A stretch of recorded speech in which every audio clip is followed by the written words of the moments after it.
السلام علیکم ورحمۃ اللہ وبرکاتہ۔ فرض نمازوں کے بعد منقول دعائیں اور اذکار پڑھنا، اس سلسلے میں ہم گفتگو کریں گے۔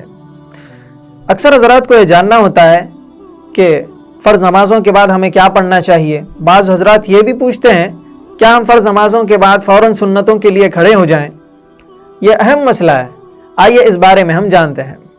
معزز ناظرین، سب سے پہلے ہمیں یہ معلوم ہونا چاہیے کہ فرض نمازوں اور سنتوں کے درمیان بغیر عذر کے تاخیر کرنا صحیح نہیں ہے، یہ خلاف اولا عمل ہے۔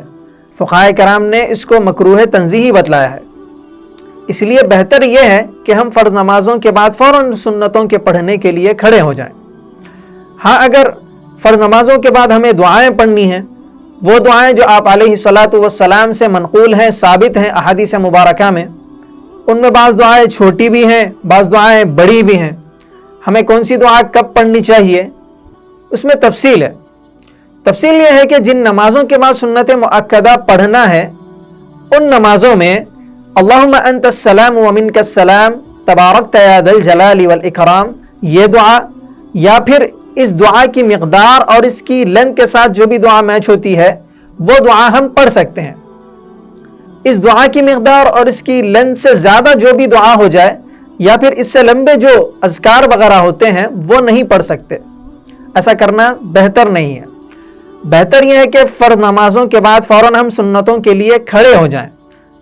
بلا عذر فرض اور سنت کے درمیان تاخیر کرنا صحیح نہیں ہے۔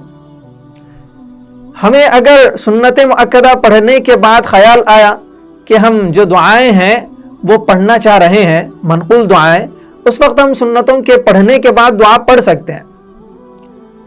دوسری صورت یہ ہے کہ وہ نمازیں جن کے بعد سنت مؤکدہ نہیں ہیں، ان نمازوں کے بعد مطلقاً ہم منقول دعائیں، اذکار وغیرہ سب پڑھ سکتے ہیں۔ یہ دو صورتیں اس آدمی کے لیے ہے جو فرض اور سنتیں ایک ہی جگہ ادا کر رہا ہے۔ ہاں، اگر کوئی شخص ایسا ہے کہ وہ فرض نماز تو مسجد میں ادا کر رہا ہے اور جو سنت مؤکدہ اسے ادا کرنی ہے وہ اسے گھر جا کر ادا کرنا چاہ رہا ہے، تو وہ جب مسجد سے نکل گیا، راستے میں اسے وقت مل گیا، تو وہ شخص لمبی دعائیں اور منقول اذکار وغیرہ جو ہیں وہ سب پڑھ سکتا ہے، کیونکہ اسے درمیان میں وقت مل گیا۔ اس سے متعلق ایک اہم مسئلہ اور یاد رکھ لیں کہ وہ آدمی جو فرض نماز اور سنت تو ایک جگہ ادا کر رہا ہے، لیکن فرض اور سنت کے درمیان تاخیر کر رہا ہے۔ تاخیر اس معنی کر ہو رہی ہے کہ فرض نماز کے بعد فوراً وہ منقول دعائیں اور لمبے اذکار پڑھنا شروع کر دیا، اس کی وجہ سے تاخیر ہو گئی، اس کے بعد وہ سنت مؤکدہ ادا کرنا جا رہا ہے۔ ایسا کرنا صحیح نہیں ہے، یہ خلاف اولا عمل ہے۔ فقہائے کرام نے اس کو مکروہ تنزیہی بتلایا ہے۔ آئیے ہم اب وہ دعائیں دیکھتے ہیں جو احادیث مبارکہ میں منقول ہیں، ثابت ہیں۔ ان میں سے ہم چاہے ایک بھی دعا پڑھ سکتے ہیں، ہمارے لیے کافی ہوگا، یا پھر ہم تمام کی تمام دعائیں بھی پڑھ سکتے ہیں۔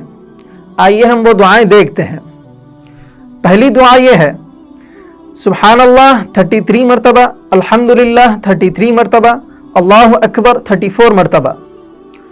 اس کے بعد لا الہ الا اللہ وحدہ لا شریک لہ لہ الملک ولہ الحمد وہو علی کل شیء قدیر، یہ بھی ایک مرتبہ اس کے بعد ہمیں پڑھنا چاہیے۔